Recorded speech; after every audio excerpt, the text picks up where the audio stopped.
Bakit kakaiba si Marcos? Ang dami ng binenta eh. Malakas pa ring mangutang. Nadaig niya po, yung rate po ng pangungutang ni Marcos, daig niya po lahat ng Pangulo ng Pilipinas.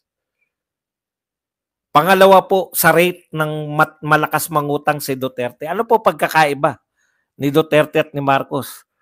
Si Duterte po, may build.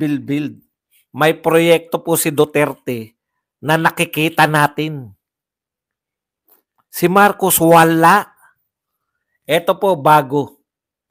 Sabi na sa inyo, may bago pa tayong matutuklasan. Alam niyo po ba na binawasan po nila, 'di ba, yung DOTR, Department of Transportation.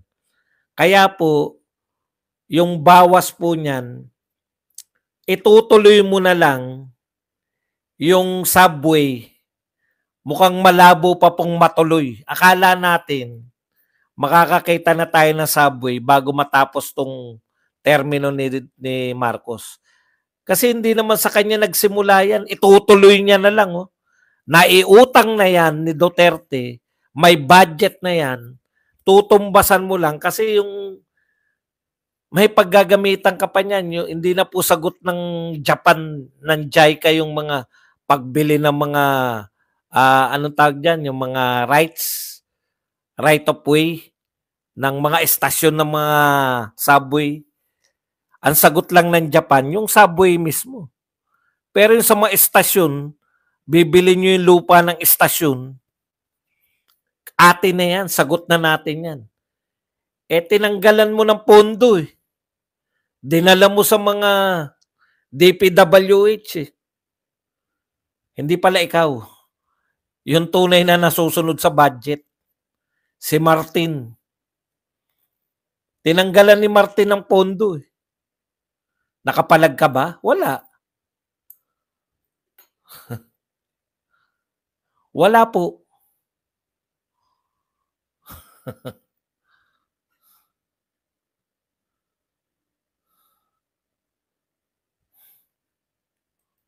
Okay. Punta pa po tayo dito sa iba. Katulad niyan, Duterte leaves Marcos with 12.79 trillion debt pile. Inuulit-ulit nila. Kita mo, iniwanan siya ni Duterte ng 12.79 trillion. Magkano na utang natin ngayon? 15.8 trillion na. 2 taon at kalahati pa lang si Marcos. Ilan na nadagdag? 3 trillion na. Walang pandemya, walang proyekto. Walang pandemya, walang proyekto. 3 trilyon na nadagdag sa utang natin.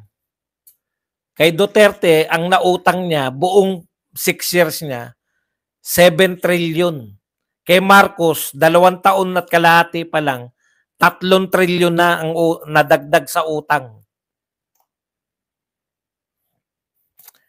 Nagbenta pa yan. Nagbenta ng ginto. Pinagmamalaki pa ni Ralph Recto. Malaki ang kinita natin. Pinakamalaki ang kinita natin na non-tax. Paano hindi kikita? Binenta nyo yung NAIA. Nag-privatize kayo ng NAIA operation. Operation lang pala. Nagbenta kayo ng mga lupain. Nagbenta kayo ng mga properties. Nagbenta kayo ng ginto. Tinaasan ninyo yung collection sa mga GOCC, Government Owned and Controlled Corporations. Nagtaas kayo. Dating 50% lang kinokolekta nung panahon ni Duterte. Ngayon, ginawa nyo 75%. Lalaki talaga yung kita. Pero kita ba tawag doon? Ibang klase mag-isip to si Recto. Nagbenta ka na ng ari-arian, kita pa tawag. Sa pangkaraniwan tao po, pag nagbebenta na ng ari-arian, putya, palubog na. Ang ibig sabihin po ng malaking kinikita, no? Huwag mo ipagmalaki Recto kasi hindi kami ututo. Hindi kami katulad ni Mike Abe. No? Malaki pala kinikita natin. Bakit bilyon-bilyon? Bakit ang laki pa rin ng inuutang? 'Di ba? Yan po ang katunayan, no? Yan po ang katunayan na hindi totoo yung sinasabi mo na kumikita tayo ng malaki. Kung kumikita tayo ng malaki, dapat nakakabayad tayo ng utang at hindi tayo nakakadagdag. Lalo na kung walang pandemya at wala ka namang proyekto. Ibig sabihin, peke yung mga description mo ng pinakamalaki kinita. Pinakamarami tayong binenta, pinakamarami tayong kinuha sa mga pag-aari ng gobyerno. Ewan ko kung hindi magsipaglubugan yung mga bangko natin. Pumasok na nga yung IMF, katunayan po na kinakabahan na sila. Kinakabahan na sa kalagayan ng Pilipinas. Pumasok na yung IMF Pumapasok lang po yung IMF. Pag yung tingin nila, puta maraming utang to Baka hindi na to makabayad. Kay Duterte po, hindi nyo po narinig. Hindi nyo po narinig. Na pumasok dito yung IMF. Wala po. Bakit? Hindi naman nangangamba na makakabayad tayo at hindi. Ang galing sa report ni Recto, pinakamalaking kinita ng bansa ngayon. Saan kumita? Yung pala, pag sinuri mo yung kinita, yung mga binenta natin, ipinasok niya sa kinita.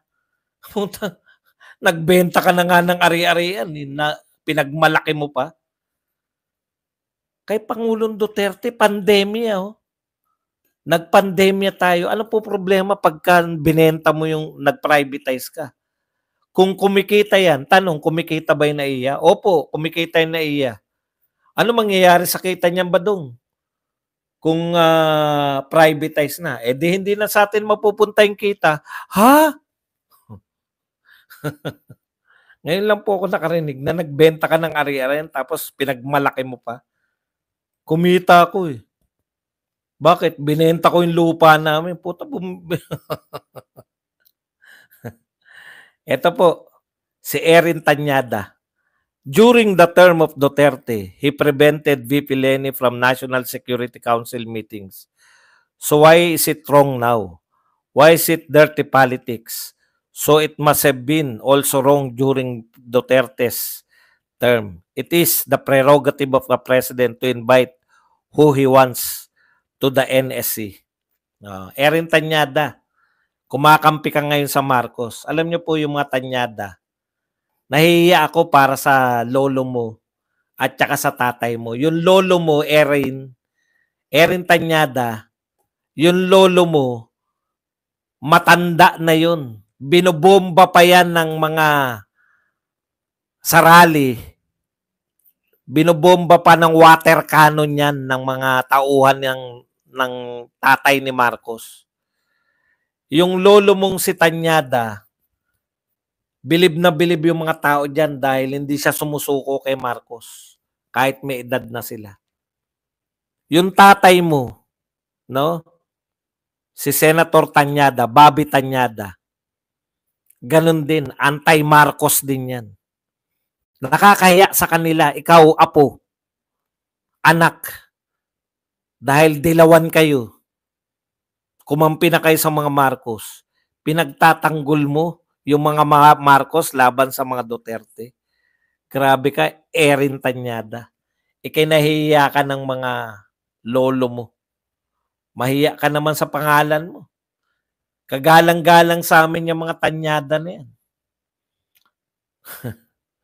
Siguro yung mga may edad sa inyo, kilala nyo naman si Lorenzo Tanyada. Tsaka yung tatay nito, si Bobby Tanyada. Junior yata yun si Bobby Tanyada. Tapos yung may apo na kakampi sa mga Marcos, mahiya ka naman, Erin. Alam niyo si Erin Tanyada, mga kaidaran ko yan. Yan yung kami, mga estudyante kami ng mga yan. Tapos, tsaka yan si Defensor, Mike Defensor. Kasabayan ko mga naging estudyante yan. Kaya kilala ko yan. Chairman yan si Erin Tanyada ng NUSP. Ito naman si Mike Defensor, Vice Chairman. Sila yung mga leader ng mga NUSP nung araw nung mga estudyante kami. Kaya, puta mahiya ka naman. Yung tatay mo, kilalang kilala yan ng mga Lorenzo. Lorenzo yun. Yung tatay, yung lolo. Binobomba ni Marcos Sr. yun eh. Yung mga, may mga famous na mga picture yan eh. Panahon ng martial, nakipaglaban yung lolo tatay mo. Ikaw, kakampi ka sa mga Marcos, tindi nyo.